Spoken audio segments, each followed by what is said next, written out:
నమస్తే and welcome to hit TV. TDP Janasena మధ్య సఖ్యత అద్భుతంగా కుదురుతుందని చంద్రబాబు నమ్ముతున్నారు. కానీ అది సులభం కాదని అర్థమవుతోంది.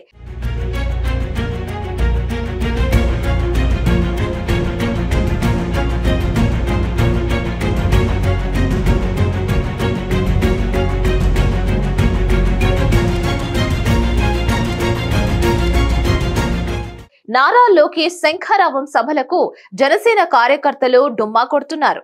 ఉత్తరాంధ్రలో జరిగిన శంఖారావం సభలకు జనసేన కార్యకర్తలు పెద్దగా హాజరు కాలేదు.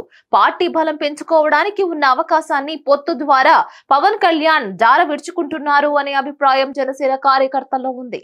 టీడీపీతో జనసేన పార్టీ పొత్తుపై నేతలు అసంతృప్తి వ్యక్తం చేస్తున్నారు. ముఖ్యంగా విశాఖపట్నం జనసేన కార్పొరేటర్లు అయితే అటు చెప్పలేక మింగలేక సతమతమవుతున్నారు. అయితే వారు పవన్ కళ్యాణ్ నిర్ణయాన్ని బహిరంగంగా వ్యతిరేకించే స్థితిలో లేరు. కానీ టీడీపీ సమావేశాలకు మాత్రం వారు పెద్దగా హాజరు కావడం లేదు. విశాఖ శంఖారావం సభకు ఎక్కువ మంది దూరంగా ఉండవచ్చు. నారా లోకేష్ శ్రీకాకుళం, విజయనగరం శంఖారావం సభలకు జనసేన కార్యకర్తలు అతి కొద్ది మంది మాత్రమే హాజరయ్యారు.